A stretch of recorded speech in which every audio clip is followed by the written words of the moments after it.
Hello dear students, मैं आपके सामने लेकर आ गया हूँ आरसीसी का लेक्चर नंबर 4। देखिए, आरसीसी का ये जो सब्जेक्ट हम पढ़ रहे हैं, इसमें पिछले 3 लेक्चर्स में हम लोग सिंगली रीइंफोर्स्ड बीम के बारे में पढ़ रहे थे। सिंगली रीइंफोर्स्ड बीम और सिंगली रीइंफोर्स्ड बीम का हम लोग स्पेसिफिकेशन पढ़े और फिर उसके बाद उसका डिज़ाइन पढ़े। ठीक है, हम लोगों ने पिछले लेक्चर्स में डिज़ाइन स्टेप पढ़ा था और डिज़ाइन का एक प्रॉब्लम किया था। डिज़ाइन स्टेप हमने पढ़ा था, वो एक सिंपली सपोर्टेड बीम का था। सिंपली सपोर्टेड बीम, ठीक है। सिंपली सपोर्टेड बीम आपको अच्छे तरह से मालूम है क्या होता है। इसको बोलते हैं सिंपली सपोर्टेड बीम, जो दो किनारों पर टिका हुआ हो। ठीक है, ऐसे दो सपोर्ट पे ऐसे टिका हुआ हो, उसे सिंपली सपोर्टेड बीम कहते हैं। तो इस बीम का हम लोगों ने डिज़ाइन पढ़ा। इसका सेक्शन ऐसा होता है, ठीक है। जो ये न्यूट्रल एक्सिस है, इस जोन को हम लोग कहते हैं टेंशन जोन, ऊपर कहते हैं कॉम्प्रेशन जोन। तो अगर मोमेंट को सहन करने के लिए या टेंशन को सहन करने के लिए केवल यहाँ पे छड़ें लगाई जाएँ तो उसे ही हम लोग कहते हैं सिंगली रीइंफोर्स्ड बीम। हालांकि बाद में हमको ये पता चलता है कि दो छड़ें और एंकर बार के रूप में लगानी पड़ती हैं, जो स्ट्रप को सहारा देने के लिए लगानी पड़ती हैं, क्योंकि बीम में बेंडिंग टेंशन के अलावा डायगोनल टेंशन भी आता है, जिसको रोकने के लिए स्ट्रप लगाना पड़ता है। और स्ट्रप को अपने जगह पे फिक्स रखने के लिए हमें दो एंकर बार की भी ज़रूरत पड़ती है। ठीक है, तो इस चीज़ को हम लोग कहते हैं सिंगली रीइंफोर्स्ड बीम, जिसमें नीचे की छड़ें बेंडिंग टेंशन को सहन करती हैं और ऊपर दो एंकर बार लगाने पड़ते हैं। आगे आप इसके बाद चैप्टर पढ़ेंगे डबली रीइंफोर्स्ड बीम, जिसमें नीचे तो छड़ें लगानी ही पड़ती हैं, मतलब डिज़ाइन करना ही पड़ता है, ऊपर भी छड़ें हमको डिज़ाइन करना पड़ता है। मतलब ये जो दो छड़ें बिना डिज़ाइन किए हम लगा देते हैं, उससे नहीं मतलब है। हमको छड़ों को डिज़ाइन करके निकालना पड़ता है, ऊपर भी छड़ें लगानी पड़ती हैं, उसे हम लोग कहते हैं डबली रीइंफोर्स्ड बीम। हालांकि इसका डिटेल हम नेक्स्ट चैप्टर में आपको पढ़ाएंगे और आपको सही से बताएंगे कि डबली रीइंफोर्स्ड बीम का डिफिनीसन और उसकी आवश्यकता क्यों पड़ती है, सब कुछ बताएंगे। अभी इस चैप्टर वैसे तो समाप्त हो गया है सच पूछे तो, लेकिन इसमें एक छोटा सा चीज़ अभी बाकी है, वो है कैंटिलीवर। क्योंकि अभी तक मैंने जो भी स्टेप बताया था, चाहे जो भी आपको न्यूमेरिकल कराया था, वो सब सिंपली सपोर्टेड बीम का कराया था। जबकि कैंटिलीवर भी जो है, आप जान रहे हैं कि कैंटिलीवर इस तरह का होता है, एक तरफ फिक्स्ड होता है और दूसरी तरफ फ्री होता है। मतलब जनरली रफ स्केच ऐसा बनाया जाता है, रियलिटी में थोड़ा सा अलग होता है। तो अब ये कैंटिलीवर है, ये इसका सेक्शन है। तो जब इस पे लोड लगाया जाएगा, कैंटिलीवर पे ऐसे लोड लगाया जाएगा, तो ये ऐसे बेंड करेगा, और जब बेंड करेगा तो जाहिर सी बात है ऊपर टेंशन आएगा, नीचे कंप्रेशन आएगा। तो ऊपर टेंशन है तो टेंशन में जाहिर सी बात है छड़ें लगानी पड़ेंगी। तो इन छड़ों को हम लोग कहेंगे टेंसाइल बार, और ऊपर छड़ें लगानी पड़ेंगी। अब इसमें भी डायगोनल टेंशन, डायगोनल कंप्रेशन आएगा, तो इसमें भी स्ट्रप लगाना पड़ेगा। स्ट्रप को अपनी जगह पर फिक्स रखने के लिए हमको एंकर बार देना पड़ेगा। तो अब इस तरह के कैंटिलीवर बीम को भी हम सिंगली रीइंफोर्स्ड बीम ही कहेंगे, क्योंकि यहाँ ऊपर यहाँ पे टेंसाइल छड़ें लग रही हैं। एंकर बार को छोड़ दीजिए, एंकर बार तो दूसरे वजह से लगाना ही पड़ता है, लेकिन एक तरफ यहाँ पे टेंसाइल छड़ों का डिज़ाइन करके हमको छड़ों को लगाना पड़ेगा। इसलिए ये भी एक तरह का सिंगली रीइंफोर्स्ड बीम ही हुआ। इसीलिए इस चैप्टर में कैंटिलीवर को छोड़ना ठीक नहीं होगा। एग्जाम में आपसे सिंगली रीइंफोर्स्ड बीम चैप्टर में जरूर नहीं है कि केवल सिंपली सपोर्टेड बीम पूछा जाए, कैंटिलीवर भी पूछा जा सकता है और कई बार पूछा भी जाता है। तो चलिए, इसलिए अभी इस चैप्टर में एक हेडिंग हम लोग और पढ़ेंगे जिसका नाम है कैंटिलीवर। ठीक है, डिजाइन ऑफ कैंटिलीवर। मैं आपको बताने जा रहा हूँ कि कैंटिलीवर के डिजाइन का स्टेप क्या क्या होता है, और इसका एक न्यूमेरिकल आपको कराऊंगा। तो इस चैप्टर का ये लास्ट हेडिंग है design of cantilever. Design of cantilever. तो देखिए, कैंटिलीवर तो आप अच्छी तरह से जान ही रहे हैं क्या होता है। एक सिरा फिक्स, दूसरा सिरा फ्री। ठीक है, तो पहले मैं आपको इसका स्टेप बताने जा रहा हूँ, और स्टेप बताने से पहले मैं आपको ये बताने जा रहा हूँ कि इसमें आपको इसके न्यूमेरिकल में डिजाइन में आपको क्या क्या दिया रहेगा। तो देखिए, इसमें आपको गिवन रहेगा कैंटिलीवर का, आपको क्लियर स्पैन दिया रहेगा। जो भी स्पैन दिया हो वो क्लियर स्पैन है। क्लियर स्पैन कहते किसे हैं, तो कैंटिलीवर, जैसे मान लीजिए ये दीवार है, तो कैंटिलीवर दीवार में से जितना जहाँ से बाहर निकला रहता है, मान लीजिए कैंटिलीवर दीवार से बाहर निकल के यहाँ तक गया हो। वैसे तो थोड़ा दीवार के अंदर भी होता है, लेकिन दीवार से बाहर निकल के दीवार के सिरे से और यहाँ फ्री सिरे तक जितना इसका लेंथ हो उसे क्लियर स्पैन कहते हैं। तो आपको क्लियर स्पैन दिया रहेगा, ठीक है, जिसे हम लोग कैपिटल एल से, मैं इसे कैपिटल एल से रिप्रेजेंट कर रहा हूँ, कैपिटल एल से। ठीक है, फिर आपको इस पर लगने वाला लाइव लोड दिया रहेगा। ठीक है, लाइव लोड को मैं एल लिख दे रहा हूँ अभी फ़िलहाल के लिए। ठीक है, आपको लाइव लोड दिया रहेगा, और आपको निश्चित है कि विड्थ ऑफ सपोर्ट दिया रहेगा, किस सपोर्ट पे टिका है, विड्थ ऑफ सपोर्ट। ठीक है। और इसके बाद आपको ग्रेड दिया रहेगा किस कौन सा कंक्रीट लगाना है और कौन सा स्टील लगाना है, ठीक है, ये दिया रहेगा। और आपको निकालना क्या है, डिजाइन करने का मतलब आप जान ही रहे हैं कि आपको इफेक्टिव डेप्थ निकालना है, बी निकालना है, डी निकालना है, ये सब चीज़ें आपको निकालनी है। बी निकालना है, डी निकालना है, एस टी निकालना है, कुछ चेकिंग वगैरह करना है, चेक्स वगैरह भी करना है, एटसेट्रा। यही डिजाइन का मतलब होता है, ठीक है। तो चलिए देखिए कैसे आप क्या करेंगे। तो देखिए डिजाइन करने से पहले मैं आपको अब ये बताने जा रहा हूँ कि रियल कैंटिलीवर दिखता कैसा है। रियल का अभी तक आप जो छोटे क्लासों में सोम में या मैकेनिक्स में जो कैंटिलीवर ऐसे रफली बना के चलते चले आ रहे हैं, वैसा रियल कैंटिलीवर नहीं होता है। कैंटिलीवर का डिज़ाइन आप कैसे करेंगे ये देखिए। तो देखिए रियलिटी में कैंटिलीवर ऐसा होता है कि कैंटिलीवर मान लीजिए कि ये सपोर्ट है, ठीक, तो सपोर्ट पे कैंटिलीवर ऐसे थोड़ा मोटा होता है और यहाँ से ये धीरे धीरे ऐसे करके ऐसे पतला, ऐसे लास्ट में थोड़ा सा पतला हो जाता है, ठीक है। ऐसा होता है रियल कैंटिलीवर। इस तरह के कैंटिलीवर का हम लोग डिज़ाइन करेंगे। अब देखिए ये जो कैंटिलीवर है, जरूर नहीं है कि ये इसी शेप का हो, लेकिन जनरली अगर आपसे कहेगा कैंटिलीवर डिज़ाइन करने को तो इसी शेप का कैंटिलीवर हम लोग डिज़ाइन करते हैं और ऐसा ही कैंटिलीवर जनरली कंस्ट्रक्शन में बनाया जाता है।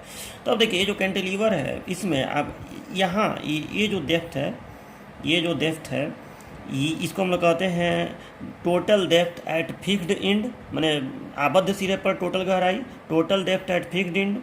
इसको कहते हैं total depth at free end. इसको मैं डी डैश से प्रदर्शित कर रहा हूँ, इसको कैपिटल डी से प्रदर्शित कर रहा हूँ, ठीक है। देखिए अभी आप ये हेडिंग पढ़ेंगे ना तो आपको इस ड्राइंग का भी, मैं आपको बताया था कि हमें आरसीसी ड्राइंग भी पढ़ना है। आरसीसी ड्राइंग में आपको याद होगा कि मैं सिंगली रीइंफोर्स्ड बीम का और डबली रीइंफोर्स्ड सिंपली सपोर्टेड बीम का, singly reinforced simply supported beam का और डबली रीइंफोर्स्ड सिंपली सपोर्टेड बीम का मैं ड्राइंग भी आपको बनवा दिया हूँ। कैंटिलीवर का भी ड्राइंग नहीं बनवाया हूँ। मैं इसलिए नहीं बनवाता था, मैं आपको इसका रीजन भी बताता था कि जब तक मैं वो चैप्टर आरसीसी में नहीं पढ़ा दूंगा तब तक उसका ड्राइंग नहीं बनवाऊंगा। कैंटिलीवर का भी ड्राइंग आपको बनाना है। तो अब आप आरसीसी में जब इसको पढ़ ले रहे हैं तो आप बहुत जल्दी, मतलब मुश्किल से 10 मिनट के अंदर आप इसका ड्राइंग भी सीख जाएंगे। बस उसी को स्केल मान के बनवाना है, ठीक है। तो कैंटिलीवर का, अब इसको भी समझिए कि कैंटिलीवर का ड्राइंग ऐसे बनता है कि ये ऊपर सीधा रहेगा, नीचे ऐसे तिरछा रहेगा और ये धीरे धीरे जाकर ऐसे पतला हम लोग कर देंगे। इसको कहेंगे फ्री एंड, इसको कहेंगे फिक्स्ड एंड, ठीक है। ये होता है डी, ये होता है डी डैश। डिजाइन का मतलब आपको ये सब निकालना है, ठीक है। तो देखिए तो इस तरह की चीज़ें होती हैं। अब देखिए अब हम आपको मैं बारी बारी बता रहा हूँ कि सबसे पहला स्टेप हम लोग क्या अप्लाई करेंगे, ठीक है। और इसका जो सेक्शन बनेगा, इसका जो सेक्शन बनेगा, फिक्स्ड सिरे पर सेक्शन इस तरह से बनेगा, फिक्स्ड सिरे पर सेक्शन इस तरह से बनेगा। ये हो गया बी और ये हो गया कैपिटल डी, ठीक है। और फ्री सिरे पर सेक्शन इस तरह से बनेगा, बी नहीं चेंज होगा, बी उतना ही रहेगा, लेकिन ये डी जो है बी उतना ही रहेगा, लेकिन ये डी अब डी डैश हो जाएगा। समझ में आ रहा है ना, ये बी उतना ही रहेगा लेकिन ये डी डी डैश हो जाएगा, क्योंकि यहाँ ये डी छोटा हो गया ना, ठीक है। तो बी सेम रहेगा, बी नहीं घटे बढ़ेगा, याद रखिएगा। मतलब ये जो बी होगा कैंटिलीवर का, सब थोड़ा मैं 3 डायमेंशनल व्यू आपको बना के दिखा रहा हूँ। तो जो कैंटिलीवर का बी है ये नहीं बदलेगा, ये यहाँ भी वही है, यहाँ भी वही है, यहाँ भी वही है, यहाँ भी वही है, यहाँ भी बी हर जगह सेम रहेगा, केवल यहाँ पे डी अलग होगा, मोटा होगा, और यहाँ पे डी पतला होगा। तो इस तरह के कैंटिलीवर का हमको डिजाइन करना है। तो अब देखिए सबसे पहला काम इसके लिए क्या करेंगे, तो सबसे पहला स्टेप, थोड़ा सा स्टेप चेंज होगा। देखिए मैं स्टेप इसलिए बता रहा हूँ कि हल्का फुल्का स्टेप चेंज होगा, हल्का फुल्का सेम भी रहेगा। बहुत सारी चीज़ें सेम रहेंगी तो कुछ चीज़ें बदलेंगी। तो देखिए स्टेप नंबर 1, तो ऐसा क्वेश्चन जब भी आपके पास आएगा तो सबसे पहला स्टेप आप देखिए क्या करिएगा। सबसे पहला अच्छा, और एक चीज़ और बता दूं, थोड़ा सा एक चीज़ और मिस हो गया है कि ये जो कैंटिलीवर है ऐसे, ये यहाँ से यहाँ तक का लंबाई, यहाँ से यहाँ तक का लंबाई क्लियर स्पैन कहलाता है, ठीक है। और इफेक्टिव स्पैन जो थोड़ा अंदर गया हो, ठीक है, थोड़ा सा ऐसे अंदर जो गया हो, वहाँ से लेकर यहाँ तक का लंबाई इफेक्टिव स्पैन कहलाता है। तो इफेक्टिव स्पैन का भी हमें टेंशन नहीं है, आप बस क्लियर स्पैन की बात करिए। तो अब देखिए तो हम क्या करेंगे, सबसे पहला स्टेप आपको याद होगा कि सिंपली सपोर्टेड बीम में हम लोग सबसे पहले इफेक्टिव स्पैन निकालते थे, ठीक है। इफेक्टिव स्पैन निकालते थे, इसमें इफेक्टिव स्पैन नहीं निकालेंगे। उसमें हम लोग इफेक्टिव स्पैन निकालते थे, करते थे clear span plus width of support. इसमें वो काम नहीं करेंगे, ठीक है। इसमें हम लोग सबसे पहले क्या करेंगे, ये देखिए सबसे पहले हम लोग क्या करेंगे कि ये जो कैपिटल एल है और ये जो कैपिटल डी है, व्हाट इज कैपिटल डी, ये मतलब फिक्स्ड सिरे पर बीम की गहराई, इन दोनों के रेशियो को मान लेंगे। तो पहला काम क्या करेंगे, एज्यूम कैपिटल यल बटे डी रेशियो। याद रखिएगा व्हाट इज कैपिटल यल, तो कैपिटल यल है क्लियर स्पैन और व्हाट इज कैपिटल डी मुक्त सिरे पर इसकी गहराई। ठीक है, इसमें इफेक्टिव स्पैन नहीं अभी निकालेंगे। ठीक है, उसमें पहले काम इफेक्टिव स्पैन करते थे, इसमें इफेक्टिव स्पैन नहीं निकालेंगे। तो क्योंकि इसमें इफेक्टिव स्पैन निकालने में कन्फ्यूजन होता है, क्योंकि इफेक्टिव स्पैन अब ये कितना सपोर्ट के अंदर गया रहेगा उसका कोई गारंटी आप नहीं दे सकते हैं। ठीक है, इसलिए और इफेक्टिव स्पैन इसमें कैसे निकलता है, तो यल प्लस डी बाई टू होता है इसका फार्मूला। आप नोट्स में देखिएगा मैं कैंटिलीवर का लिखवाया हूँ कि यल प्लस डी बाई टू होता है। सिंपली शॉर्ट बीम का क्या लिखवाया था कि यल प्लस डी और यल प्लस विड्थ ऑफ सपोर्ट में से जो भी छोटा हो उसी को हम लोग इफेक्टिव स्पैन कहते हैं।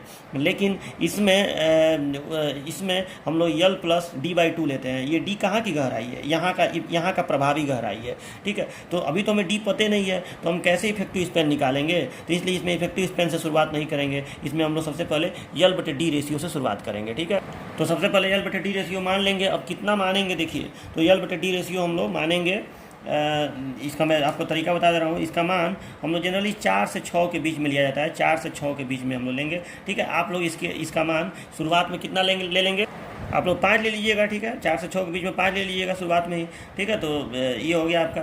चलिए, तो 4 से 6 के बीच में इसका मान लीजिएगा शुरुआत में, यल बटे डी का मान। ठीक है, सॉरी 4 से 6 के बीच में ये हो गया पहला स्टेप। दूसरा स्टेप देखिए क्या करिएगा, दूसरा स्टेप ये करिएगा कि आप लोग ये डी निकालिएगा। ठीक है, यानी फाइंड टोटल डेप्थ, और इसको मैं लिख दे रहा हूँ एट फिक्स्ड एंड, मतलब फिक्स्ड सिरे पर टोटल डेप्थ निकालिएगा। कैसे निकलेगा, तो कैपिटल डी, और कैपिटल डी बराबर क्या हो जाएगा, तो कैपिटल डी बराबर हो जाएगा यल बटे 5। ऐसे कर लीजिएगा, मतलब आपने माना है यल बटे डी का मान आपने लगभग आप 5 लिए हैं, तो यहाँ पे डी बराबर यल बटे 5 हो गया। Total depth at fixed end. ठीक है, मैं यहाँ पे आपको फिगर बना के बार बार समझा रहा हूँ what is total depth at fixed end. Cantilever में 2 डेप्थ होता है। ठीक है, कैंटिलीवर जनरली ऐसे बनता है, इस तरह से कैंटिलीवर बनता है। तो यहाँ का जो ये गहराई है ये total depth at fixed end कहलाता है। तो इसको आपने सबसे पहले मान लिया कि यल बटे 5 ये है।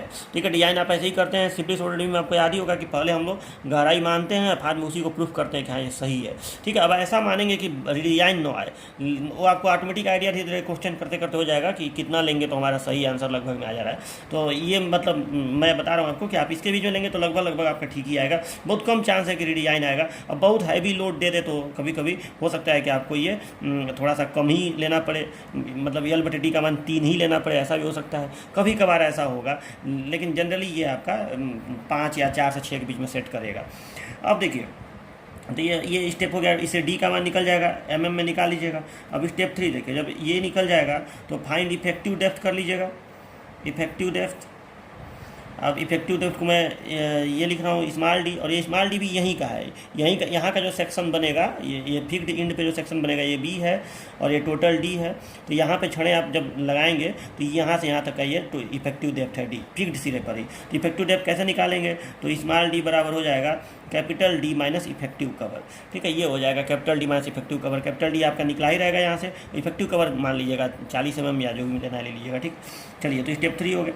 अब स्टेप 4 देखिए, अब स्टेप 4 हम लोग ये करेंगे कि जब हमारा ये सब निकल जाएगा तो हम बी निकालेंगे, बीम की चौड़ाई। और बीम की चौड़ाई वही कैंटिलीवर की चौड़ाई वही डी2 टू d/3 लेते हैं। Find width of beam cantilever, width of cantilever, और कैंटिलीवर का विड्थ भी सेम बीम की तरह लेंगे, b is equal to d/2 to d/3 लेंगे। ठीक है, मतलब फिक्स्ड सिरे पे जो गहराई होती है उसका आधा से उसका तिहाई के बीच में लेंगे। आप लोग इसको आधा ही ले लीजिएगा, सबसे अच्छा रहेगा, आप लोग इसको आधा ही ले लीजिएगा। चलिए, तो ये हो गया width of cantilever. Width of cantilever मतलब इसी की सहायता से लेंगे, और ये हर जगह समान होता है, इसमें ये नहीं होता है कि फिक्स्ड सिरा पे या फ्री सिरा पे, ये हर जगह समान होता है। अच्छा, चलिए, तो चौथा स्टेप हो गया। 5वां स्टेप आप लोग क्या करेंगे कि जब ये विड्थ निकल जाएगा तो उसके बाद आप लोग क्या करिएगा कि आप लोग फ्री एंड पे यहाँ पे टोटल डेप्थ निकालिएगा, जिसको हम लोग कैपिटल डी डैश बोलते हैं। यहाँ पे टोटल डेप्थ निकालिएगा। ठीक है, यहाँ पे तो find total depth at free end. और ये इसको मैं डी डैश लिख रहा हूँ, और डी डैश का मान देखिए कितना होता है। तो डी डैश का मान जनरली 150 से 200 के बीच में लिया जाता है। ये फिक्स संख्या है, ठीक है, 150 से 200 के बीच में। याद रखिएगा ये बात, मिनिमम 150 हम लोग लेंगे और मैक्सिमम 200 के तक लिया जाता है। यहाँ ये फिक्स है कि आप 150 से 200 के बीच में लीजिए, आप लोग जनरली 150 ले लीजिएगा, ठीक है। तो ये फिक्स है, मतलब इसके लिए आपको कोई डिजाइन विजाइन करने की जरूरत नहीं है, ये आपका, और ये आपका फिक्स है। और ना तो इसको वेरीफाई करने की जरूरत है कि ये 150 और 200 सही है कि गलत है। वेरीफाई इसको बाद में करना पड़ेगा, ये जो डी निकल रहा है, ठीक है, और इसको वेरीफाई करने की जरूरत नहीं है। ये वेरीफाई हो जाएगा तो ये भी वेरीफाई हो जाएगा, कैपिटल डी भी। मतलब यहाँ पे जो गहराई है इसको वेरीफाई होता है, ये बाद में आपका डी रिक्वायर्ड वगैरह निकलेगा, जैसे सिंपली सॉफ्टवेयर में होता था, उससे यह चेक होगा। लेकिन इसको चेक करने की जरूरत नहीं पड़ती है, ये इतना ही रहता है ये, ठीक है। मतलब कैंटिलीवर यहाँ कितना भी मोटा हो उसको लास्ट में वही 150 से 200 के बीच में रखा जाता है, और उसी हिसाब से ये तिरछा ऐसे कर देंगे, ठीक है। मतलब यहाँ पे मान लो अगर 300 है तो अभी, और यहाँ पे 150 है तो उसका स्लोप उसी हिसाब से रखेंगे कि ये आपका यहाँ पे 150 से 200 के बीच में आपका मिल जाए, ठीक है। तो ये 5 स्टेप हो गए, और ये 5 स्टेप आप इसको नोट रखिएगा कि कैंटिलीवर के ये 5 स्टेप हो गया। 5 स्टेप के बाद मैं आपको अगले स्टेप बता रहा हूँ। देखिए अब हम लोग डेड लोड निकालेंगे कैंटिलीवर का, फाइंड डेड लोड, ठीक है। अब डेड लोड निकालेंगे। डेड लोड को मैं DL भी लिख सकता हूँ, ठीक है, लेकिन यहाँ पे मैं इसको W1 लिख रहा हूँ, ठीक है, W1 इसको मैं लिख रहा हूँ डेड लोड को। तो मान लीजिए कि हम डेड लोड कैसे निकालेंगे, तो इसको हम लोग ऐसे निकालेंगे। अब देखिए थोड़ा सा डेड लोड मैं इसलिए बता रहा हूँ कि सिंपली सॉफ्टवेयर बीम की तरह ये नहीं निकलेगा, ठीक है। सिंपली सॉफ्टवेयर बीम में तो आप सीधे क्या करते थे, आपको याद होगा कि हम लोग हम लोग करते थे कि बीम की लंबाई को 1 मान लेते थे, यूडीएल के रूप में निकालते थे, और फिर B into capital D into 25,000 ऐसे कर देते थे, इसको मीटर में रख के, ऐसे आपको याद होगा। लेकिन कैंटिलीवर में ये काम नहीं करेंगे। कैंटिलीवर में हम लोग देखिए क्या करेंगे, जैसे मैं एक कैंटिलीवर यहाँ पर पहले बना दूँ कि ये कैंटिलीवर है और ये ऐसे तिरछा, ठीक है। तो ये मान लीजिए अगर कैंटिलीवर है तो इसमें थोड़ा सा और ये रखने दो, ठीक है। तो यहाँ पे आपको मालूम है कि इधर D डैश है और इधर यहाँ पे कैपिटल D है, ठीक है। और B तो इसमें दिखेगा नहीं, B अलग से आपको बनाना पड़ेगा। यहाँ पे मान लो कि ये इधर से यहाँ पे B है, चलो उसको दिखाने की जरूरत नहीं है। तो अब देखिए, और यहाँ से यहाँ तक की लंबाई L है। तो अब देखिए आपको डेड लोड निकालना है, मतलब आपको इसका भार निकालना है। तो भार निकालने का तरीका ये होता है कि आप सबसे पहले ये क्षेत्रफल निकालिए जो एक समलंब चतुर्भुज है। और अगर आप इस क्षेत्रफल में ये जो चौड़ाई B है, जो हर जगह समान है, ये जो चौड़ाई B है, ठीक है, बीम की ये जो चौड़ाई है B, तो उस B का अगर आप गुणा कर दें इस क्षेत्रफल में तो आपका आयतन निकल जाएगा, ठीक है। और इसमें आप लंबाई को एक मत मानिए, आप इसको पॉइंट लोड के रूप में निकालिए, ठीक है। इसको आप पॉइंट लोड के रूप में डेड लोड को निकालिए। सिंपली शॉर्ट में उसको यूडीएल के रूप में आप निकालते थे तो 1 लेते थे लंबाई को, लेकिन इसमें आप इसको पॉइंट लोड के रूप में निकालिए। इसका रीजन ये है कि ये जो भार है ना, ये बीम के मध्य में नहीं लगेगा। जैसे सिंपली शॉर्ट में क्या होता था कि अगर एक यूडीएल बाहर से लगा हो तो उस यूडीएल का जो पॉइंट लोड बनेगा तो वो भी मध्य में ही लगेगा, और जो डेड लोड होगा बीम का वो भी सेंटर ऑफ ग्रेविटी पर लगेगा, और सेंटर ऑफ ग्रेविटी भी मध्य में ही होता है सिंपली सपोर्टेड बीम के। इसमें ऐसा नहीं होगा। अगर बाहर से ऐसे यूडीएल लगा है तो ये यूडीएल तो मध्य में लगेगा, यूडीएल का पॉइंट लोड लगेगा तो वो तो मध्य में लगेगा, लेकिन जो इस बीम का अपना भार होगा वो सेंटर ऑफ ग्रेविटी पर लगेगा, और सेंटर ऑफ ग्रेविटी इस तरह के चीज़ का समलंब वाले आकृति का मध्य में नहीं होता है बल्कि कहीं इधर होता है, ठीक है। तो ये दोनों अलग अलग है, इसलिए आप इसमें पॉइंट लोड बनाइएगा। तो पॉइंट लोड बनाने के लिए आपको इस लंबाई को 1 लेना गलत हो जाएगा, तो आप इसको पूरा लंबाई लीजिएगा। तो देखिए मैं तरीका बता रहा हूँ, इसको आप लीजिएगा L, मतलब आप इसका क्षेत्रफल निकालिए पहले। तो इसका क्षेत्रफल कितना हो जाएगा, तो समलंब का क्षेत्रफल क्या होता है, 1/2 गुणे समांतर भुजाओं का योग गुणे ऊंचाई। तो यहाँ पे ऊंचाई का मतलब L है, तो देखिए 1/2 यानी L/2 कर दे रहा हूँ, 1/2 गुणे ऊंचाई और गुणे समांतर भुजाओं का योग, तो D प्लस D डैश, ठीक है। ये समलंब का क्षेत्रफल होता है, इसको गलती मत करिएगा, ये समलंब का क्षेत्रफल हो गया। L/2 D plus D dash, इतने दूर का क्षेत्रफल हो गया। 1/2 गुणे समांतर भुजाओं का योग गुणे ऊंचाई का मतलब यहाँ पे कहीं ना कहीं देखो समलंब चतुर्भुज ऐसे बनता है इस तरह से, ठीक है। तो आप इसका क्षेत्रफल पढ़े होंगे कि ये इसको हाइट बोलते हैं, तो यहाँ पे ये हाइट कहीं ना कहीं ये लंबाई ही है, ठीक है। तो इस तरह से समलंब का क्षेत्रफल निकल गया L/2 D plus D dash, ठीक है। तो ये हो गया। अब इस क्षेत्रफल में आप गुणा किसका कर देंगे, B का, ठीक है। तो ये और बी में गुणा किसका कर देंगे, 25,000 का। ये आयतन हो गया पूरे कैंटिलीवर का, और उसमें 25,000 का गुणा कर देंगे तो वो बन जाएगा पॉइंट लोड में बल। ये न्यूटन में सीधे आ जाएगा, ठीक है। और इन सारी दूरियों का आप मीटर में रखिएगा, मिलीमीटर में नहीं, मीटर में, मीटर में, मीटर में, मीटर में, ठीक है। ये भी मीटर में, ये न्यूटन पर मीटर क्यूब होता है, तो आ जाएगा आपका न्यूटन में आंसर आ जाएगा ये।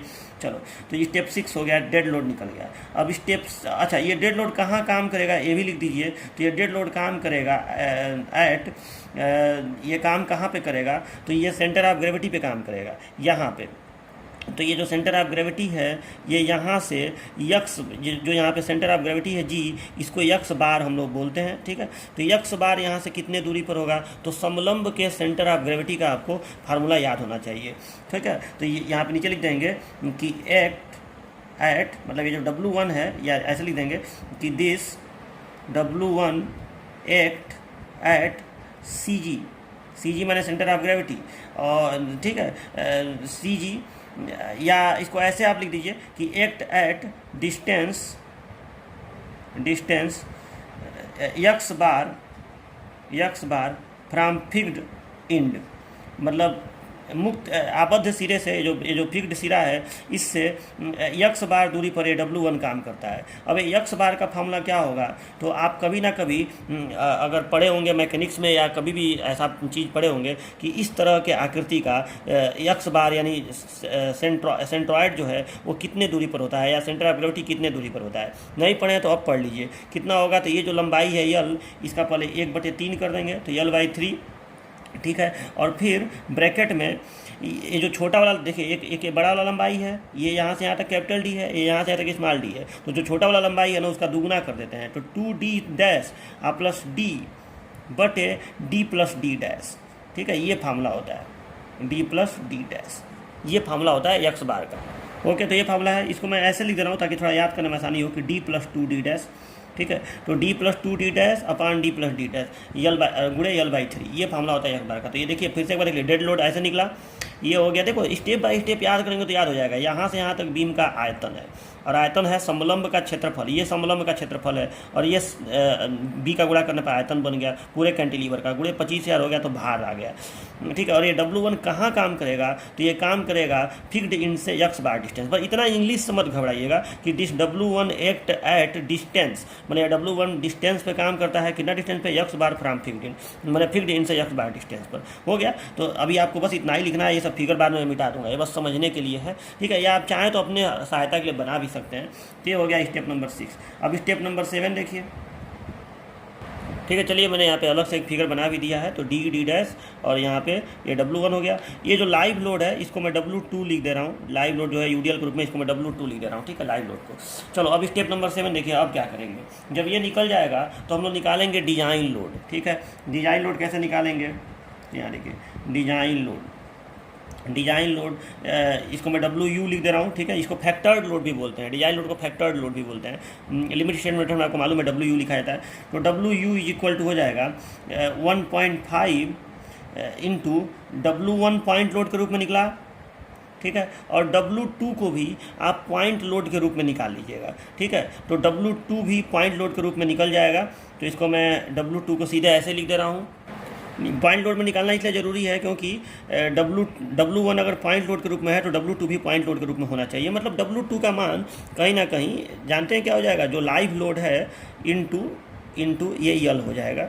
जो मतलब लाइव लोड है, जो जितना आपको लाइव लोड ऐसे दिया रहेगा कि 10 किलो न्यूटन प्रति मीटर, तो जो भी आपका लाइव लोड है 10 किलो न्यूटन को पहले न्यूटन बना लीजिएगा, तो 10,000 न्यूटन प्रति मीटर। तो जो भी आपका ये लाइव लोड है उसमें यल का गुणा कर दीजिएगा, ये जो क्लियर स्पैन है उसका गुणा कर दीजिएगा। तो जब आप क्लियर स्पैन का गुणा करेंगे तो ऑटोमेटिक वो पॉइंट लोड के रूप में बदल जाएगा, जो बीच में काम करेगा, ठीक है। और अब W1 में W2 जोड़ दीजिएगा और डेढ़ का गुणा करिएगा, डिजाइन लोड निकल जाएगा। ये करना जरूरी है। आप कहेंगे सर यूडीएल ही रहने देते तो क्या होता, गलत हो जाएगा, यूडीएल से दिक्कत आएगा। अभी आपको धीरे धीरे समझ में खुद ही आ जाएगा ये सब बातें।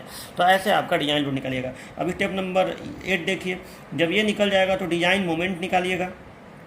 अब देखिए डिजाइन मोमेंट होता है MU, ठीक है। अब एम यू में अब ये नहीं कि सिंपली सपोर्टेड बीम की तरह ऐसे कर रहे हैं कि डब्ल्यू यू यल स्क्वायर बटे 8, ये सब नहीं इसमें करना है, वो गलत हो जाएगा, क्योंकि ये फार्मूला सिंपली सपोर्टेड बीम के लिए होता है, ये कैंटिलीवर के लिए नहीं होता है। और इसमें तो आपको साफ दिख रहा है कि इसमें दो बल काम कर रहे हैं, एक बल काम कर रहा है बीम का अपना भार यानी सेल्फ वेट जिसको डेड लोड कहते हैं, और एक ये काम कर रहा है W2, ठीक है। एक W2 काम कर रहा है जो जिसको मैं पॉइंट लोड के रूप में लिखा हूँ लाइव लोड इंटू एल, ठीक है, लाइव लोड इंटू एल। तो ये दो भार और ये बीच में काम कर रहा है, जो W2 है ये बीच में काम कर रहा है, ठीक है। यहाँ पे कन्फ्यूजन मिटाने के लिए थोड़ा सा मैं एक काम कर रहा हूँ, इसको मैं ऐसे लिख बना दे रहा हूँ कि आपको ये ज़्यादा क्लियर समझ में आए कि W2 ये है, ये W2 है, W2, ठीक है, पॉइंट लोड के रूप में। और ये क्या है, ये कैसे निकला है, तो लाइव लोड में गुणा किया गया है किस चीज़ का, क्लियर स्पैन का, यल का, लाइव लोड में यल का गुणा किया गया, और ये डिस्टेंस यहाँ से यहाँ तक L/2 है।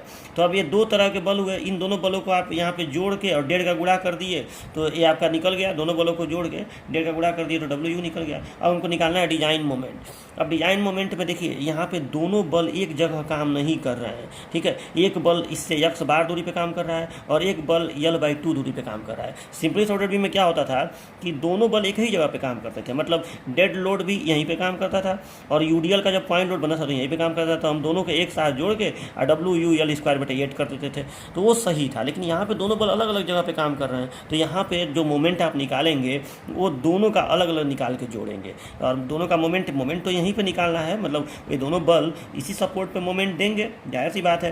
तो इन दोनों बलों का आप इस सपोर्ट से दूरी पता करेंगे, तो एक का तो पता चल चुका है x बार है, दूसरे का कितना है तो L/2 है, दूसरे का ये दूरी L/2 है, कैपिटल L/2 है, तो दोनों का दूरी पता चल गया। अब दोनों का मोमेंट निकाल के जोड़ देंगे तो जाके ये डिजाइन मोमेंट निकलेगा। तो MU कैसे निकला आपका, तो MU बराबर हो जाएगा, पहले का मोमेंट कितना हो गया W1 इंटू x बार, और दूसरे का मोमेंट कितना हो गया W2 इंटू L/2, ये देख लीजिए।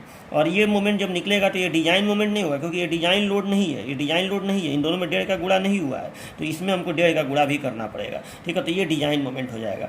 अब आप कहेंगे सर तो ये अगर हम अलग से निकाले हैं तो ये हमको निकालने की क्या ज़रूरत थी, हम क्यों डिजाइन लोड तब निकाल रहे हैं, हम सीधे यही निकाल लिए होते MU डिजाइन मोमेंट। तो देखो बात यह है कि बाद में हमको कहीं ना कहीं शियर फोर्स निकालना पड़ेगा, जब हम चेक फॉर शियर करेंगे तो हमको शियर फोर्स निकालना पड़ेगा। तो शियर फोर्स का ये फार्मूला इसमें हम लोग जब प्रयोग करेंगे WU L/2, तो उस समय इस WU की हमको ज़रूरत पड़ेगी, ठीक है, इसलिए उस समय ज़रूरत पड़ेगा, इसलिए मैं पहले ही इसको निकाल लिया हूँ, ठीक है। अभी फिलहाल मोमेंट निकालने के लिए इस WU का कोई ज़रूरत नहीं है, मोमेंट हम लोग W1 इंटू x बार और प्लस W2 इंटू L/2 करके और 1.5 का गुणा करके डिजाइन मोमेंट निकालेंगे। तो मुझे पूरा उम्मीद है कि ये थोड़ा सा सिंपली सपोर्टेड बीम की तुलना में थोड़ा सा ये कॉम्प्लिकेटेड है, लेकिन अगर आप मेरी बात को ध्यान से सुनेंगे, एक दो बार रिवाइंड करके बार बार सुनिएगा, 2-3 बार, तो आपको ज़रूर ये समझ में आ जाएगा। ओके, तो ये आप इतना नोट कर लीजिएगा, 5वां स्टेप पर यहाँ से। अच्छा, मात्रक ध्यान दीजिएगा कि इसको आप न्यूटन mm में निकालिएगा, इसको आप न्यूटन mm में निकालिएगा, ठीक है। मतलब कैसे निकालेंगे, तो लोड आप न्यूटन में रखिएगा, ये पॉइंट लोड है तो न्यूटन में रहेगा ही,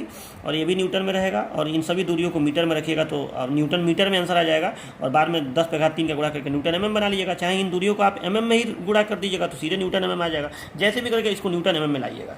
चलिए, तो यहाँ तक का तो स्टेप हो गया। अब इसके बाद MU निकालने के बाद लगभग सारे स्टेप, थोड़ा बहुत बीच में अंतर आएगा जो मैं बताऊँगा, सिंपली सॉर्टेड बीम की तरह ही रहेंगे। मतलब मेन अंतर आपको मैं बता दिया कि यहाँ पे आएगा। देखिए, पहला अंतर यहाँ पे आया कि पहला अंतर आपका यहाँ पे आया, L/D रेशियो से शुरुआत करेंगे, इफेक्टिव स्पैन नहीं निकालेंगे, ठीक है। उसके बाद फिक्स्ड सिरे पे ये कैपिटल D निकालेंगे, ठीक है, और उसके बाद ये तो करेंगे ही, फिर B का सिंपली सॉर्टेड बीम की तरह ही करेंगे। फिर ये एक नया स्टेप था कि D' निकालेंगे, और उसके बाद मेन अंतर इसमें लोड में आ रहा है कि लोड में आप सेल्फ वेट कैसे निकालेंगे, ऐसे पॉइंट लोड के रूप में, और UDL भी का जो लाइव लोड है वो भी पॉइंट लोड के रूप में, और दोनों का डिजाइन लोड निकालेंगे, और फिर दोनों को वैसे डिजाइन मोमेंट निकालेंगे।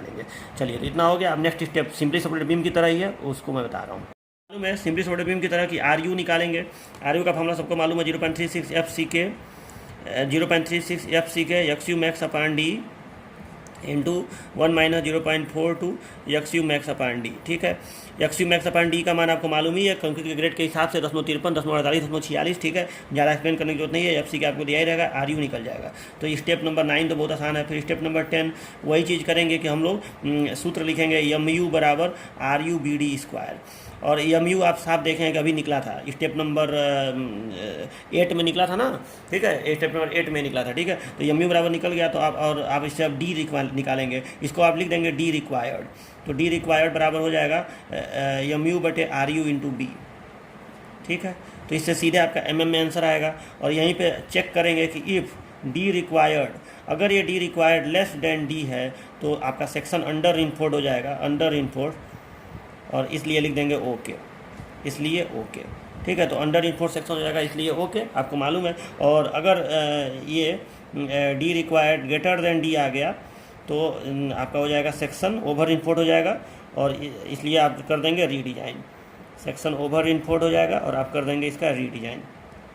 चलो, तो ये तो आपको एकदम सिंपली सपोर्टेड बीम की तरह ही है। तो ऐसे आपका जनरली आपका कोशिश ये रहना चाहिए कि हमारा D required less than D आए। तो अगर हमारा D required less than D आ जाएगा तो हम इस डी रिक्वायर्ड को नहीं लेकर चलेंगे, हम इस डी को लेकर चलेंगे। जो यहाँ पे हम डी लिए थे सबसे पहले शुरुआत में, यहाँ पे जो हम डी लिए थे ये हमारा साबित हो जाएगा कि ये हमारा डी सही है। अगर D required less than D हो तो ये डी हमारा सही है, ये साबित हो जाएगा, यानी ये डी सही है मतलब ये कैपिटल डी सही है। तो ये चीज़ आपका हो जाएगा, ठीक है। तो ठीक है, तो यहाँ पे अब स्टेप नंबर जब ये हो जाएगा तो स्टेप नंबर 10 में ही या ओके लिख दिया है ना, या अगला स्टेप में लिख दे रहा हूँ, स्टेप नंबर 11 में लिख देंगे कि चूँकि D required is less than D है 10 एडॉप्ट कैपिटल डी, मतलब आप कैपिटल डी को एडाप्ट कर लेंगे, मतलब फिक्स्ड सिरे पे जो डी है उसको एडाप्ट कर लेंगे, इतना डी बराबर इतना लिख के उसको एडाप्ट कर लेंगे, मतलब वो सही है, ठीक है। और इसके बाद स्टेप नंबर 12, अब आपको जाहिर सी बात है कि बी और डी का तो काम हो गया,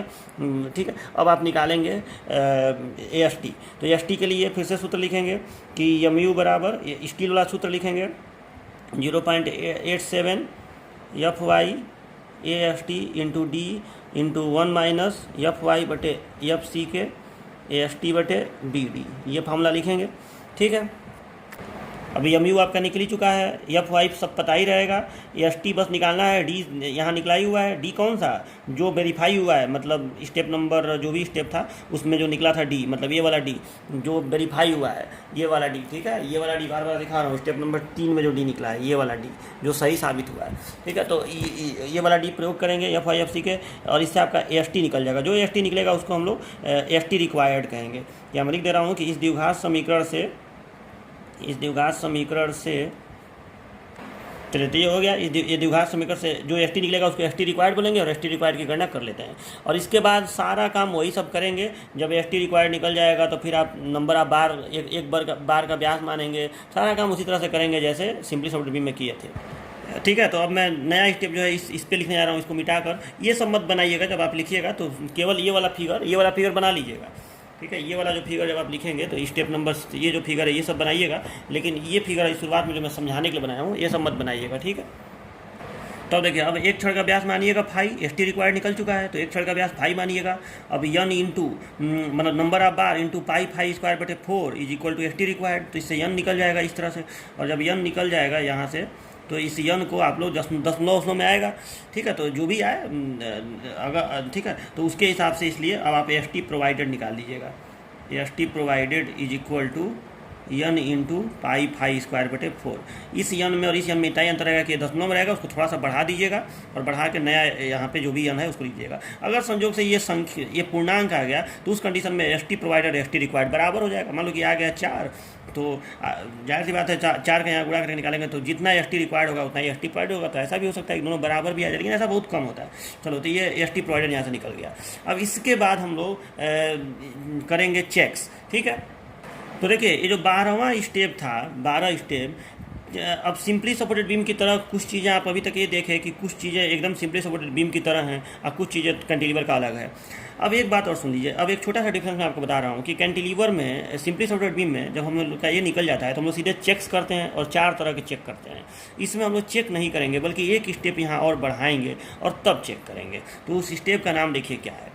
देखिए, स्टेप नंबर 12 हो गया था ना, अब स्टेप नंबर 13, ये कैंटिलीवर का काफ़ी इंपॉर्टेंट स्टेप होता है। इसको हम लोग कहते हैं curtailment of bars, curtailment of bars, curtailment of bars, ठीक है। इसको समझ लीजिए और तब चेक्स करेंगे। अब ये कर्टेलमेंट ऑफ बार्स क्या है, तो देखिए कैंटिलीवर जैसे मान लीजिए कि आपका नंबर ऑफ बार जो है वो 4 आ गया, ठीक है, मान लीजिए नंबर ऑफ बार ये 4 आया है, 3 में कुछ आया है, 4 आप ले लिए। तो ये जो कैंटिलीवर है यहाँ पे, ठीक है, ये जो कैंटिलीवर आप इस तरह से ऐसे बना रहे हैं, तो जनरली आपको मालूम है कि कैंटिलीवर का जब हम लोग बीएमडी बनाएंगे तो बेंडिंग मोमेंट यहाँ पे मैक्सिमम होता है और धीरे धीरे यहाँ पे 0 होता है। बीएमडी जनरली कैंटिलीवर का ऐसे बनता है, इस तरह से। ये अगर यूडियल है तो पैराबोलिक होगा इस तरह से, ठीक है। तो इधर यहाँ पे बीएमडी जो है बेंडिंग मोमेंट इधर 0 होता है, बहुत कम होता है, इधर ही ज़्यादा मैक्सिमम होता है। तो अब देखिए जो हम लोग छड़े लगा रहे हैं, मान लीजिए कि आप यहाँ पे छड़े इस तरह से दिए, ठीक है, आप इस तरह से ऐसे छड़े दिए, यहाँ सेक्शन में मैं दिखा रहा हूँ कि ऐसे छड़े दिए, ऊपर की जो छेद देंगे ना टेंसाइल बार, मान लीजिए 4 छड़े ऐसे ऊपर दे दिए, ठीक है। 4 छड़े कैसे देंगे, जैसे मैं 3 डायमेंशनल व्यू में आपको बता रहा हूँ, ऐसे 4 छड़े देंगे ना इस तरह से, ठीक है, ऐसे 4 छड़े ऐसे ऊपर से, यहाँ से ऐसे 1 2 3 4 छड़े इसमें ऐसे ऐसे रहेंगी, ठीक है, थोड़ा अंदर से ऐसे 4 छड़े ऐसे ऐसे रहेंगी। तो मान लीजिए कि आपको मालूम है कि ये जो 4 छड़े आप लगा रहे हैं, जब ये कैंटिलीवर ऐसे झुकेगा इस तरह से, तो ये 4 छड़े ऊपर के टेंसाइल स्ट्रेस को सहन करने का काम करेंगी। अब आपको ये भी मालूम है कि ऊपर जो टेंसाइल स्ट्रेस आएगा, चूँकि बेंडिंग कम है आगे की तरफ, यहाँ फ्री एंड के पास में बेंडिंग कम है, तो इतने ज़्यादा छड़ों की आवश्यकता नहीं है, क्योंकि जब बेंडिंग मोमेंट कम है तो बेंडिंग स्ट्रेस यानी जो टेंसाइल स्ट्रेस होगा वो कम होगा। तो जब वो स्ट्रेस कम होगा तो आगे चल के 4 छड़ों की, यहाँ सब छड़ों की आवश्यकता है 4 छड़ों की, लेकिन आगे चल के 4 छड़ों की आवश्यकता नहीं है। तो हम लोग करते क्या हैं, कर्टेलमेंट का मतलब होता है छड़ों की कटाई। तो हम लोग करते क्या है कि जो 50% छड़ें होती हैं उनको सपोर्ट से आधे दूरी के पश्चात, आधे से अधिक दूरी के पश्चात हम लोग उन छड़ों को 50% छड़ों को काट देते हैं और अल्टरनेट को काटते हैं। मतलब ये हुआ कि जैसे अभी यहाँ पे 4 छड़ें हैं, तो इन दोनों किनारे वाले को छोड़ दीजिए और ये जो बीच वाली 2 छड़ें आपको दिख रही हैं इनको यहाँ से काट के निकाल दीजिए। मतलब पहले ही हम लोग उन छड़ों को लगाएंगे ही नहीं, बाद में नहीं काट के निकालेंगे, पहले ही हम छड़ों को लगाएंगे ही नहीं।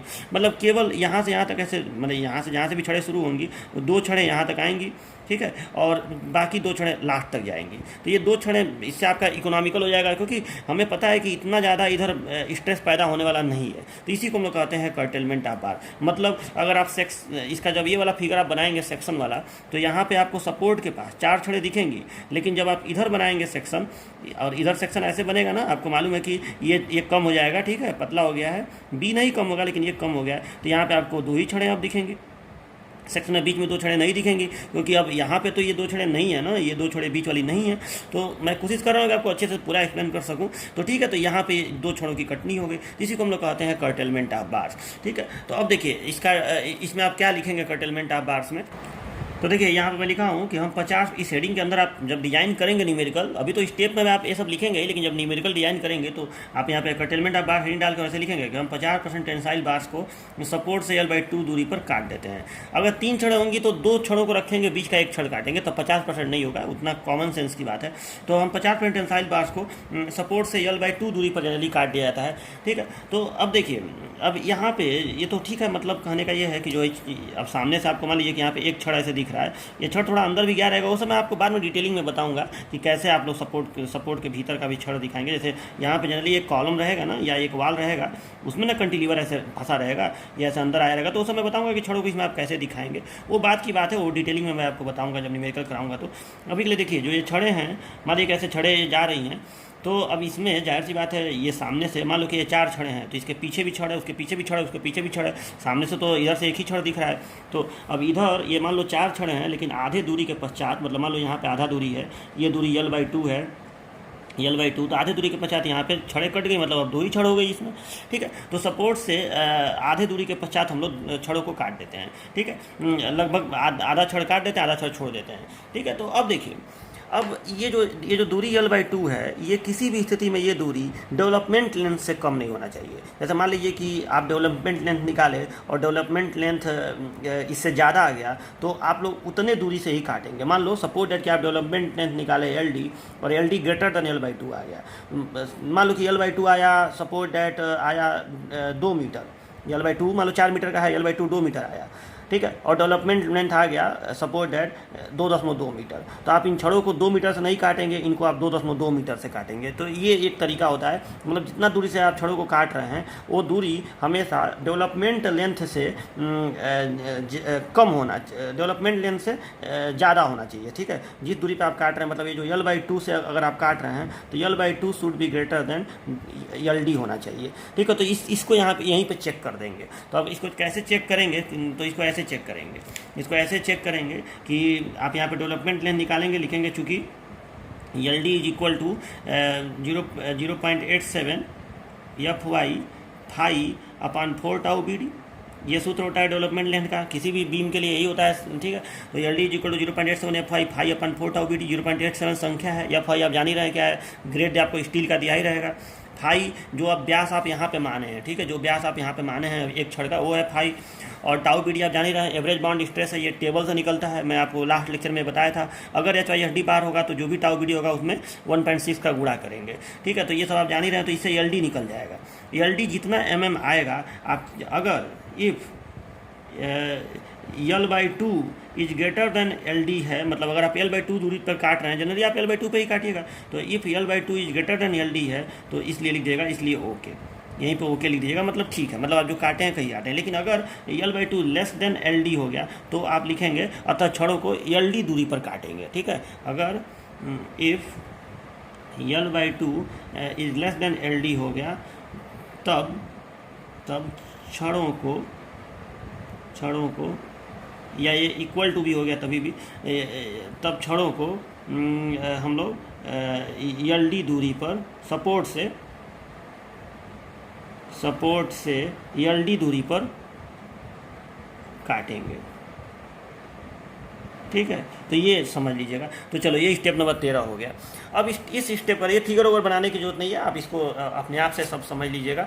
स्टेप नंबर 13 हो गया। अब इसके बाद चेकिंग का काम हम लोग करेंगे, और चेकिंग का काम देखिए, अब इसके बाद एकदम सिंपली सपोर्टेड बीम की तरह आपका सारा काम होगा। और चेकिंग मात्र इसमें 3 ही करना है, डेवलपमेंट लाइन का चेकिंग नहीं करना है। एक चेकिंग करना है आपको check for minimum tensile reinforcement, एक करना है चेक फॉर डिफ्लेक्शन, और एक करना है चेक फॉर सीयर। यही 3 चेकिंग आपको करना है बस। डेवलपमेंट लेंगे चेकिंग कैंटिलीवर में हम लोग नहीं किया जाता है। उसका भी कारण है, जब आप डिटेलिंग समझेंगे तो समझ में आएगा, क्योंकि इसमें डेवलपमेंट लेंथ मिल जाता है पर्याप्त। और यहाँ डेवलपमेंट लेंथ LD तो हम लोग निकाल ही रहे हैं, तो उतना डेवलपमेंट लेंथ हम लोग दे ही देंगे, तो इसलिए डेवलपमेंट लेंथ का चेकिंग इसमें हम लोग नहीं करते हैं।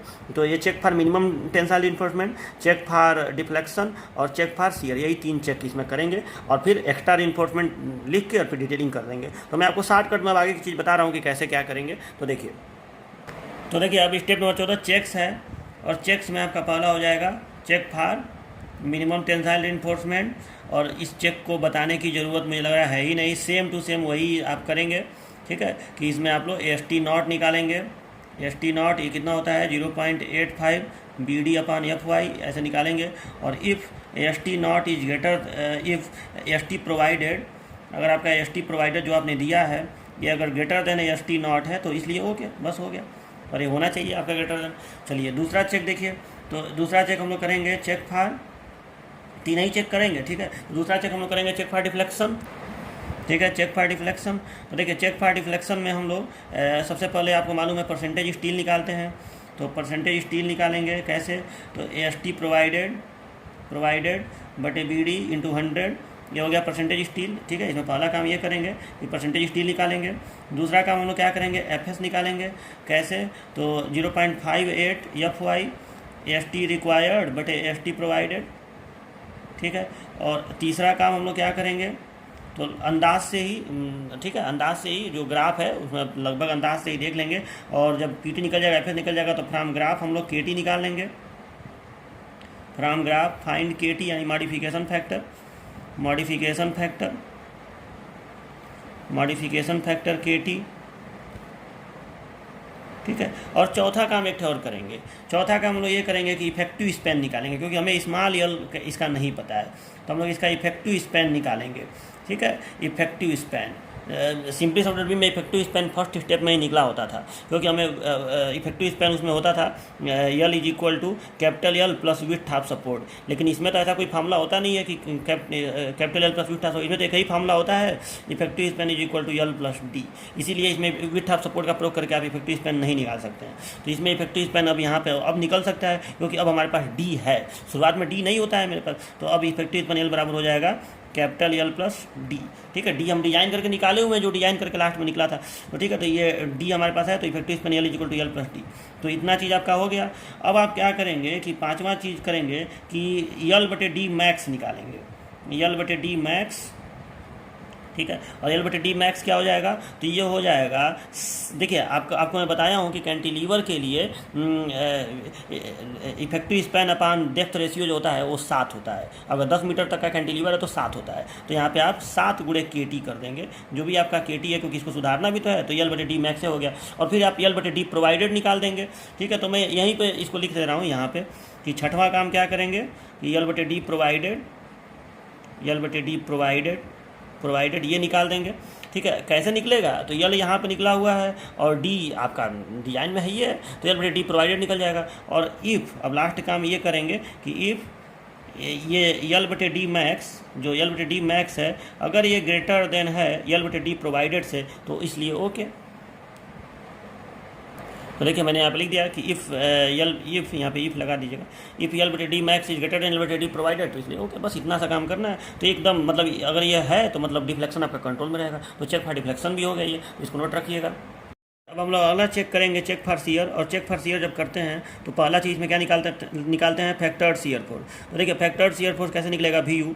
सिंपली सॉफ्टवेयर बीम में आपको मालूम है कि VU बराबर होता है WU/L/2, लेकिन कैंटिलीवर में ये नहीं होगा। ये WU/L/2 आप पहले समझिए क्यों होता है, क्योंकि ये अगर सिंपली सॉफ्टवेयर बीम है, इस पर UDL लग रहा है, क्योंकि आपको मालूम है कि सिंपली सॉफ्टवेयर बीम के केस में हम लोग लोड जो बनाते हैं वो हम लोग UDL के रूप में बनाते हैं। ठीक है, ये जो डिजाइन लोड भी हम लोग निकालते हैं UDL के रूप में निकालते हैं। तो यहाँ पे जो रिएक्शन आएगा वो जाहिर सी बात है WU/L/2 आएगा, और ये भी WU/L/2 आएगा। ये रिएक्शन इसी तरह से तो आता है। ठीक है, तो इसलिए रिएक्शन ही शियर फोर्स, जब SFD बनाएंगे आप लोग तो ऐसे SFD बनता है ना, तो ये रिएक्शन ही तो यहाँ का शियर फोर्स होता है, इसलिए ऐसा होता है। अभी कैंटिलीवर के केस में आपको मालूम है कि कैंटिलीवर के केस में पहली बार कि मैंने ये जो WU है इसको पॉइंट लोड बनाया था।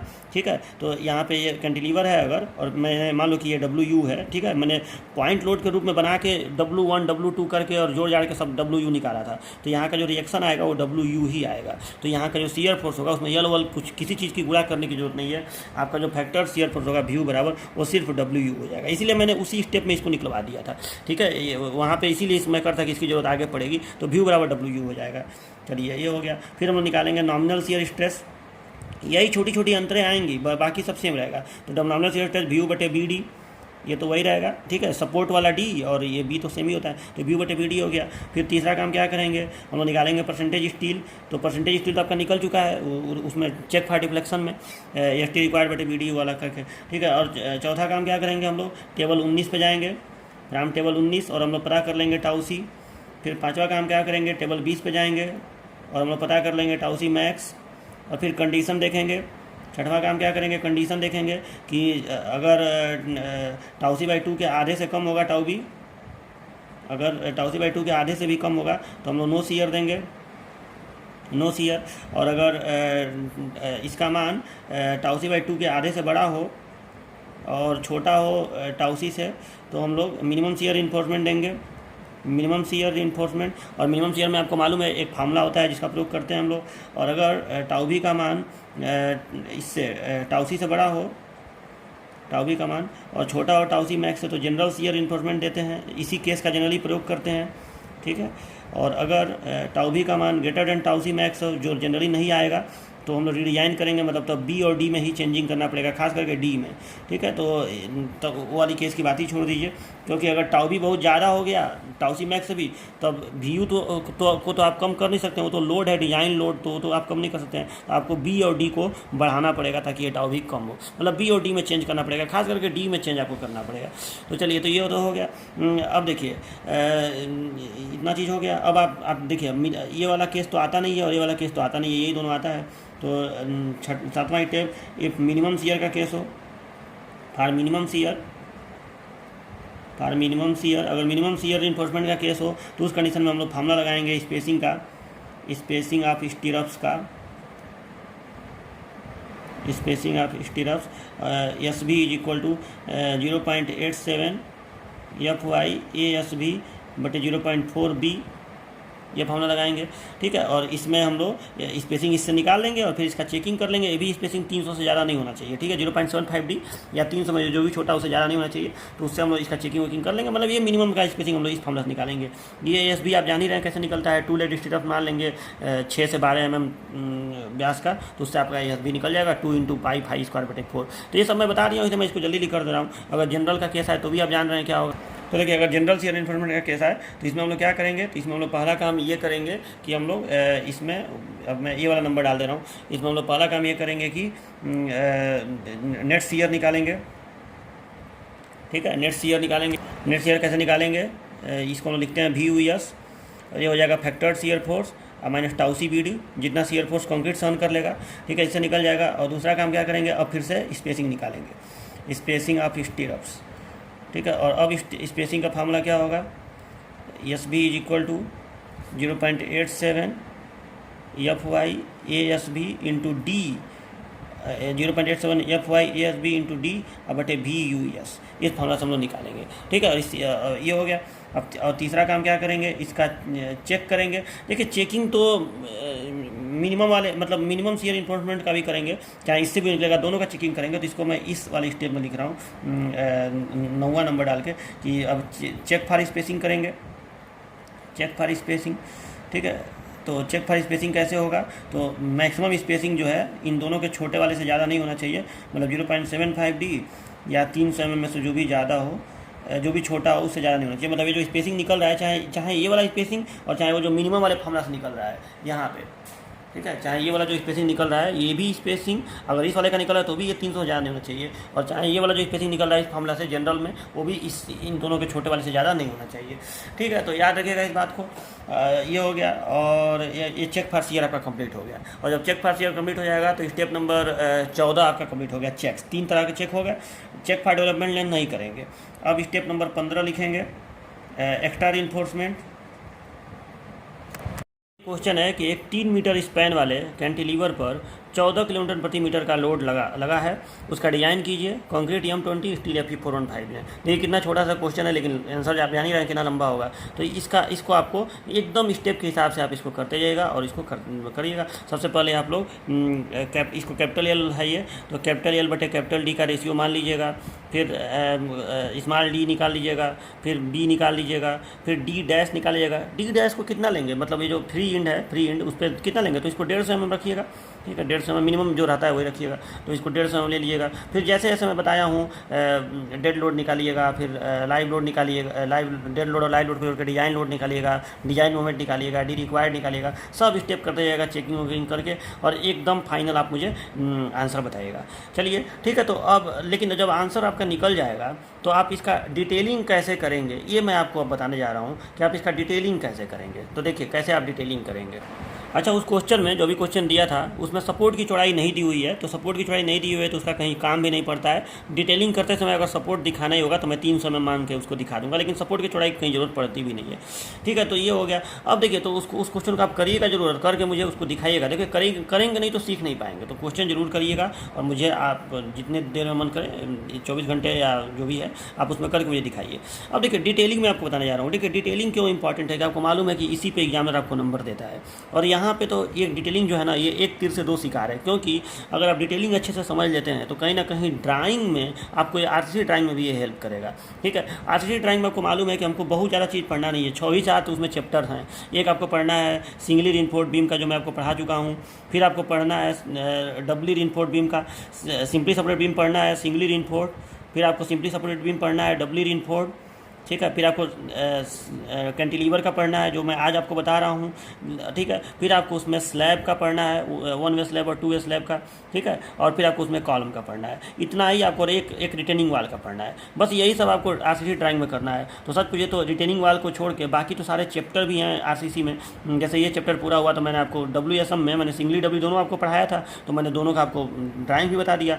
आज मैं कैंटिलीवर पढ़ा रहा हूँ, तो अब किसी भी एक नेक्स्ट लेक्चर में कैंटिलीवर का ड्राइंग बता दूंगा। और सच पूछे तो आप ये काम यहाँ कर लेंगे तो ड्राइंग आपके लिए एकदम आसान हो जाएगा। मैं बार बार कहता हूँ कि पहले आरसीसी में पढ़ लो तब उसका ड्राइंग बनाओ तो मज़ा आएगा, बिना पढ़े बनाओगे तो अच्छा नहीं लगता है, ठीक है। क्योंकि हमको बार बार वही चीज़ समझाना पड़ेगा कि ये सब क्या है, स्ट्रप क्या है, ये क्या है, वो क्या है, ठीक है। और स्लैब भी आपको जब मैं पढ़ा दूंगा तो ड्राइंग बनाने में आपको मज़ा आएगा, ठीक है। कॉलम भी पढ़ा दूंगा तो मज़ा आएगा, और लास्ट में रिटेनिंग वाल बचेगा वो भी बता देंगे। तो इस तरह से आपका ड्राइंग भी तैयार होता जाता है, ठीक है। तो अभी मैं जो बताने जा रहा हूँ ये मैं ड्राइंग के हिसाब से नहीं पढ़ाने जा रहा हूँ। ये नहीं है कि मैं अब स्केल मान के आपको बताने जा रहा हूँ कि इतना स्केल है, ऐसे क्वेश्चन ऐसे आएगा तो स्ट्रप ऐसे करके वैसे करके निकालो करके, वो सब नहीं। मैं आपको बस बताने जा रहा हूँ कि आप डिटेलिंग कैसे करेंगे बिना नापे जोखे। लेकिन ये आप कर लेंगे तो आपको ड्राइंग बहुत जल्दी समझ में आएगा, और आप अच्छी तरह जान रहे हैं क्यों, क्योंकि कहीं ना कहीं इसी को बढ़िया से बनाना होता है ड्राइंग में, या रफली बनाना होता है, वहाँ बढ़िया से बनाना होता है। तो चलिए, तो देखिए डिटेलिंग आप कैसे करेंगे। अच्छा, अब एक बात और, डिटेलिंग करने के लिए मुझे कुछ संख्याएँ चाहिए। अभी तो मैंने क्वेश्चन सॉल्व नहीं किया, तो मैं अंदाजा से मैं कुछ चीज़ लेके आपको बता रहा हूँ कि आप डिटेलिंग कैसे करेंगे। मतलब आप क्या करिएगा कि आप न्यूमेरिकल सॉल्व करिएगा जो मैं भी दिया हूँ, और उसका डिटेलिंग जैसे मैं बता रहा हूँ वैसे करिएगा। अभी मैं अंदाजा से लेके चलने जा रहा हूँ कि मैं मान ले रहा हूँ कि 3 छड़े हैं, ये है वो है, ठीक है। तो इस तरह से मैं अंदाज से डिटेलिंग करके आपको अच्छे से बता रहा हूँ कि आप डिटेलिंग कैसे करेंगे। लेकिन आप ना उस क्वेश्चन को सॉल्व करिएगा और उसका डिटेलिंग इसी तरीके से करिएगा। देखिए, यहाँ मैंने आपके लिए डिटेलिंग का फिगर बनाया है। मैंने कुछ चीज़ें मान के बनाया है, तो आप लोग डिज़ाइन अपना करिएगा, जो आएगा उसके हिसाब से लिखिएगा। जैसे यहाँ पे एक सपोर्ट यहाँ पे मैंने बनाया है, सपोर्ट 300 मैंने माना है, अगर नहीं दिया तो 300 मान लो। अब देखिए, यहाँ पे ये जो चीज़ है, यहाँ पे आप लोग डी, जो भी आपका डिज़ाइन करने के बाद डी आएगा, मान लो आ गया 500, तो आप यहाँ पे 500 इस तरह से ऐसे 500 लिख दीजिएगा, ठीक है। तो वहाँ मैंने डी लिखा हुआ है, मैंने जो भी यहाँ पे आया उसको लिख दीजिएगा। यहाँ पे डी डैश, जिसको आप 150 रखिएगा, डी डैश, ठीक है। ये हो गया। अच्छा, ये देखिए कि ये जो है, ये जो सीधी छड़ आपको दिखाई गई है, ये मेन बार है, ठीक है। ये मेन बार है। मेन बार को अंदर ला के देखो, एक चीज़ ध्यान रखिएगा कि यहाँ से ये सीधा ऐसे निकलेगा कैंटिलीवर, और यहाँ से ये ऐसे तिरछा निकलेगा, ठीक है। और अंदर यहाँ से सीधा ही इसको अंदर लाइएगा, ठीक है। तो इस तरह से बनाएगा। ये जो है ये मेन बार है, तो मेन बार को ऐसे अंदर ला के और फिर ऐसे घुमा के ऐसे, इसलिए इसमें डेवलपमेंट लेंथ के बराबर इसको अंदर ला के, यहाँ से डेवलपमेंट लेंथ के बराबर जो LD निकला था ना एक जगह, उतने ही लेंथ के बराबर इसको ऐसे अंदर ला के ऐसे घुमा देते हैं। तो आप बस ऐसे घुमा दीजिएगा। और ये एंकर बार है, ये ऐसे सीधा लाइएगा, नीचे से ऐसे अंदर तक पहुँचा दीजिएगा, यहाँ तक ये एंकर बार है, ठीक है। अब देखिए, और ये ऐसे जो ये आपको कॉलम सपोर्ट दिख रहा है, इसके मध्य से लगभग से यहाँ से ऐसे ऐसे स्ट्रप, जितना स्पेसिंग पर है उतने स्ट्रप बना दीजिएगा। कोई ये रियल ड्राइंग नहीं है, तो एकदम नंबर इसका रियलिटी में कैलकुलेट करने की जरूरत नहीं है, बस बना दीजिएगा। आपको डिटेलिंग करना है, इतना लंबा न्यूमेरिकल है कि शॉर्टकट में इसको अच्छे से साफ सुथरा बनाइएगा।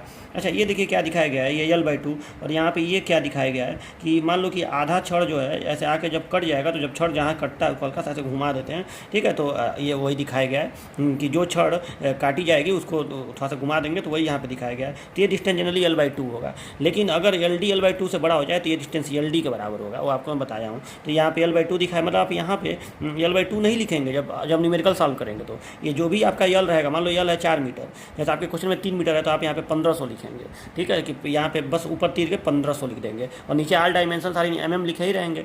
अच्छा, और ये देखिए, ये दिखाए, मैं बस माना हूँ कि मान लो कि 16 mm फाई का छड़ आया है, तो 16 mm फाई 4NS का मेन बार हो गया, ठीक है। और इसके बाद जब ये कटिंग हो गया तो देखो 16 mm फाई 2NS मेन बार हो गया, 2 छड़ कट गया। मैं माना हूँ कि 4 छड़ टोटल आया है, ये सब बस मैं माना हूँ, ठीक है।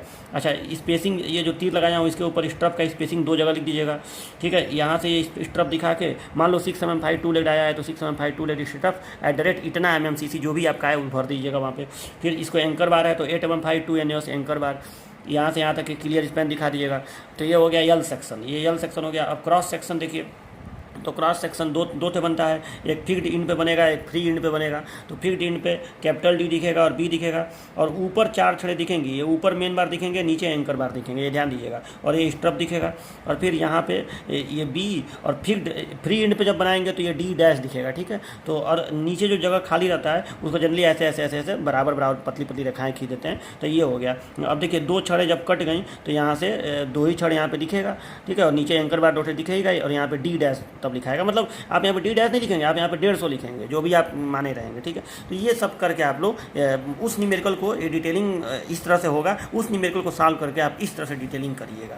तो मुझे पूरा उम्मीद है कि आपको कैंटिलीवर जरूर समझ में आएगा होगा। अब देखिए, अब ये चैप्टर पूरी तरह से समाप्त हो गया। ये जो चैप्टर है जिसका नाम है सिंगली रीइंफोर्स्ड बीम, एकदम बेहतरीन तरीके से समाप्त हो गया। अब इसमें कुछ भी नहीं बचा है। तो अब आपका मैं नया चैप्टर शुरू करूंगा, चैप्टर नंबर 6 नेक्स्ट टर्न पे, जिसका नाम है डबली रीइंफोर्स्ड बीम, ठीक है, डबली रीइंफोर्स्ड बीम। और बहुत अच्छा चैप्टर है ये भी, और ये आप पढ़ लीजिए, ठीक है। तो आपका 6 चैप्टर समाप्त हो जाएंगे 11 चैप्टर में से, तो काफ़ी अच्छी बात होगी ये। तो चलिए अब मिलते हैं नेक्स्ट लेक्चर में और पढ़ेंगे डबली रीइंफोर्स्ड बीम। तब तक के लिए बाय बाय, क्वेश्चन जरूर करिएगा, ठीक है। Okay, take care.